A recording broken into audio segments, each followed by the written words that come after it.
Oke, kita masuk ke yang berikutnya. Nah, ini yang ditunggu-tunggu nih. Jadi kita bahas tentang tumbukan. Ya, akhirnya kita akan nyentuh ke topik tumbukan nih. Dan kita bahas yang sedimensi dulu ya, biar gampang. Nah, tumbukan ini memang paling banyak aplikasinya dalam kekayaan momentum. Ya, karena tumbukan itu ini dua benda tabrakan ya. Jadi mereka berinteraksi kan, interaksi antar partikel. Dan karena hanya ada gaya antar partikel, itu termasuk gaya internal. Maka dari itu, momentum kekal. Ya, momentum sistem kekal. Ini selalu terjadi di dalam kasus tumbukan yang tanpa ada gaya luar. Jadi misalnya kita punya dua benda ini nih, dalam satu dimensi melaju berlawanan arah, kalau udah pasti mereka tabrakan. Ya, jadi nanti setelah tabrakan kira-kira jadi kayak gini misalnya, yang satunya ke kiri, yang duanya ke kanan. Nggak selalu begini ya, nggak selalu berbalik arah. Jadi arahnya tetap sama. Ini mah contoh aja ya, ilustrasi aja.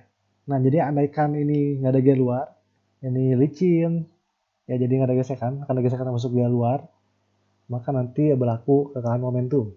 Jadi penerapannya berarti nanti sebelum tumbukan, berarti momentumnya M1V1 plus M2V2, dan ini berarti value-nya negatif ya, karena ke arah kiri.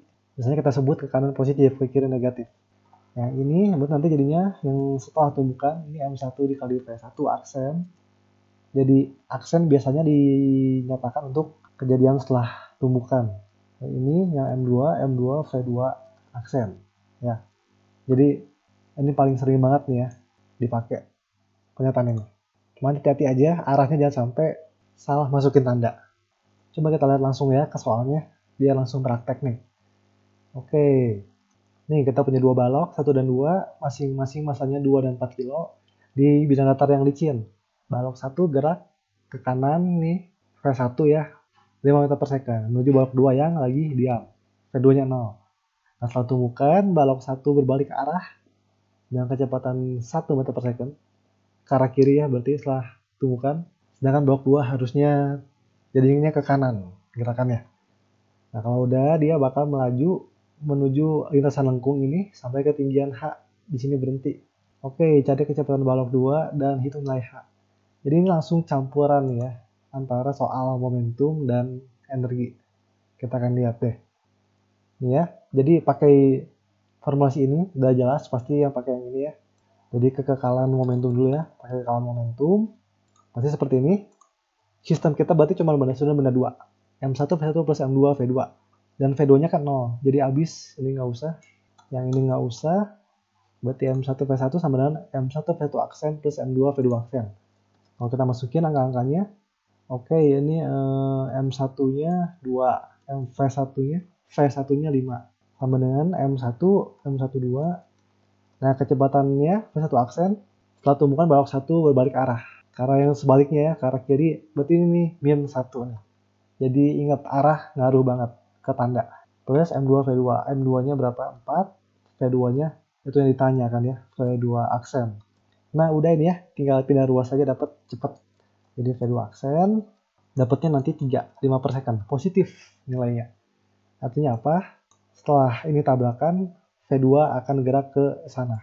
Ke arah positif. Ke arah kanan. Gitu ya. Jadi dia akan menempuh lintasan lengkung ini. Nah, sedikit menyimpang ya. Kita tadi klaim bahwa momentumnya kekal karena kita klaim nggak ada gaya luar atau resultan gaya luarnya 0. Bener nggak sih? Coba kita lihat ya. Kedua benda ini sama-sama mengalami dua gaya ini pasti. Ada gaya berat sama ada gaya normal. Gaya normal akibat si tanah, si permukaan. Gaya berat akibat bumi. Sistem kita cuman benda 1 dan benda 2. Itu artinya gaya ini gaya luar. Karena nggak masuk ke sistem kita. Normal gaya luar, MG gaya luar. Tapi kenapa kok nggak ngaruh ke kekalahan momentum? Karena mereka resultannya 0. Ya kan? Kalau laju di bidang datar kan N sama dengan MG. Nggak ada gerakan vertikal. Jadi memang ada gaya luar, tapi gaya luarnya resultannya 0. Ini tetap sah, berlaku kekalahan momentum. Oke ya? Oke, sekarang kita lanjut ke yang B. Hitung nilai H. Gimana caranya tuh ya? Benda ini bergerak, terus naik ke lintasan licin.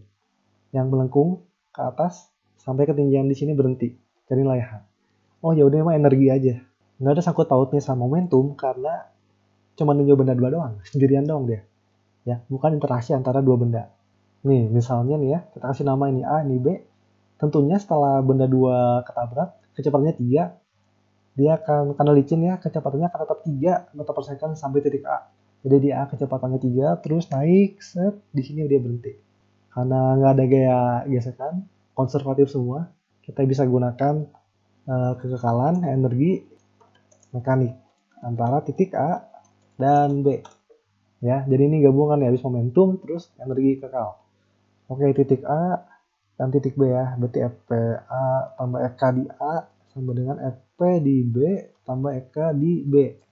Pilih Y sama dengan 0 di sini aja nih ya, di bidang datar ini. Jadi tentunya FP di A 0, FK di A ada ya, setengah M, M-nya M2, berarti yang ini nih V-nya ya, V2 aksen kuadrat. Sama dengan apa yang di B berarti MGH, M2 ya, M2GH.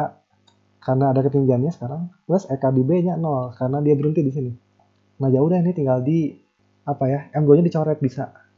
Kiri kanan karena ada M2. Ini nanti kita dapat H-nya V2 aksen kuadrat per 2G. Dapatnya begini. Nah, pindah ruas aja. Nanti dapat angkanya 0,45 meter. Ya, ini jawabannya. Jadi setelah ditabrak sama benda 1, benda 2-nya naik sampai ketinggian sekian. Nah ya. Jadi dari 1 dan 2 nabrak pakainya momentum, bukan pakai energi. Karena banyak interaksi antara partikel. Dari 2 ke sini, 2 doang yang ditinjau kan, pakai energi. Gitu ya bedanya. Nah, coba kita intip sedikit, emang ada apa dengan energinya? Apakah energi mereka ketika tumbukan nggak kekal? Oke, kita lihat. Benda 1 dan benda 2, di bidang datar, MGH mah nggak ngaruh ya, nggak ada yang berubah. Yang berubah EK. Kita lihat ya, tinjau energi, kinetik, awal, dan akhir.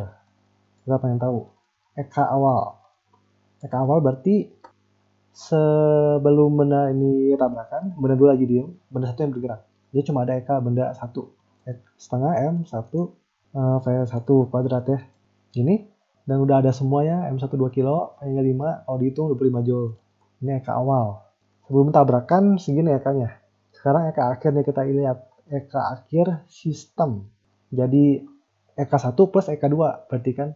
Karena setelah tabrakan mereka udah gerak dua-duanya. Oke, yang benda 1 setengah M1 V1 aksen kuadrat berarti. Yang benda 2 berarti setengah M2 V2 aksen kuadrat. Gini ya. Ini jumlahin, ini pun kita udah tahu V1 aksen ini 1 meter per second. Dan karena ini dikuadratin arahnya nggak ngaruh ya. V2 aksennya tahu ya yang ini 3. Bisa dicek nanti hasilnya 19 joule. Oh, ternyata energinya nggak kekal ya. Energinya ternyata ada yang berubah nih. EK awalnya 25, EK akhirnya 19 joule. Ada yang hilang energinya tuh. Nah, hilangnya jadi apa tuh? Macam-macam. Bisa jadi panas karena mereka bersentuhan, atau jadi energi bunyi. Ya, kan kalau benda tabrakan pasti ada bunyi, itu ada energi juga. Jadi memang umumnya kalau tabrakan, tumbukan, energi kinetik tidak kekal. Yang kekal momentum aja. Tapi nanti ada kasus tumbukan di mana dia EK-nya kekal. Itu namanya tumbukan elastik. Kita akan bahas di video yang berikutnya. Nah, sekarang kita lihat lagi nih. Di video yang sebelumnya, kita bilang bahwa karena momentum kekal itu akibat dari kecepatan pusat massa nggak berubah. Nah, sekarang kita pengen lihat lagi nih, tinjau kecepatan pusat massa awal dan akhir. Kita penasaran, bener nggak ya nggak berubah? Coba kita hitung. VPM awal berarti apa? M1 V1 plus M2 V2 dibagi sama M1 plus M2 gini ya. Karena cuma ada 2 partikel. Oke, ini bisa dihitung langsung. Kita udah tahu angka-angkanya. Kita akan peroleh 5/3 meter per second. Ya, ini kecepatan pusat massanya. Jadi kedua benda ini seolah-olah diwakili oleh satu benda aja, pusat massa. Kecepatannya sekian. Karena yang akhir ya. Tadi yang awal, sekarang yang akhir. Setelah mereka tabrakan, jadi ada ini ya, V aksen. Cuma itu doang bedanya. Dan kita udah tahu semua. Hati-hati, ingat. Yang V1 aksen arahnya -1. Arahnya kebalikan, jadi -1 ya. Oke. Ini, kalian bisa cek. Dapatnya sama. 5/3 meter per second. Persis. Ya, ini memang menunjukkan, mengkonfirmasi bahwa memang VPM-nya kekal. VPM-nya nggak berubah. Oke, kita lihat lagi contoh yang terakhir nih. Kita punya sistem seperti ini. Benda 1 masih 5 kilo, melaju dengan kecepatan 10 meter per second ke benda 2, bermassa 3 kg. yang lagi diam di lintasan yang licin. Oke, setelah tumbukan, kedua benda bergerak bersama-sama. Nah, ini hal yang penting nih ya, bergerak bersama ini penting banget. Lalu menekan pegas di depannya yang konstante sekian. Nah, jadi ada pegas ya, pasti pakai energi. Oke, lintasan licin, nggak ada apa-apa. Jadi di sini berlaku akal momentum linear ketika bertumbukan. Dan nanti dari pegas yang ditemukan itu pakai kekalan energi mekanik. Kita pakai dulu kekekalan momentum. Ya, oke. Kejadian awalnya sebelum mereka bertumbukan, benda dua diem, benda satu yang bergerak. Jadi M1V0. Ini momentum awal. Momentum akhir adalah benda satu jadi punya kecepatan V1 aksen gitu misalnya. Terus benda 2 jadi punya kecepatan V2 aksen. Nah, lihat. Benda bergerak bersama. Artinya apa kalau bergerak bersama? Bergerak bersama artinya kecepatan akhir mereka sama. Karena geraknya barengan. Jadi V1 aksen sama dengan V2 aksen. Kita kasih nama misalnya V aksen. Tanpa indeks ya. Jadi yang ini nih, ini kita modif. Jadi M1V0 sama dengan, karena kecepatannya sama, digabungin aja M-nya. M1 plus M2 V aksen. Gini ya. Dan kita udah tahu semua angka-angkanya ya. M1-nya berapa? 5 kilo. M2-nya berapa? 3 kilo. Kecepatannya 10 V0. Oke, kita akan peroleh V aksen sama dengan 6,25 meter per second. Ya, ini setelah bertumbukan. Di sini kecepatannya nih. Lebih gampang jadi ya, karena jelas pasti kalau bergerak bersama, kecepatan akhirnya sama. Nah, ini tumbukan yang seperti ini ya biasa dinamakan tumbukan tidak elastis atau tumbukan tidak lenting sama sekali. Gitu. Oke, sekarang masuk ke kompresi pegas maksimumnya gimana cara ngitungnya. Lagi-lagi ya, energi mekanik kekal. Oke, kita tinjau dua titik A dan B. Jadi ketika mau menekan si pegas, ini A. Setelah menekan pegas sejauh X itu titik B. Ya, kita akan tinjau kekekalan energi di titik A dan B. Perlu diperhatikan, di sini setelah 1 dan 2 tabrakan, itu mereka jadi satu kan, gerak bersama.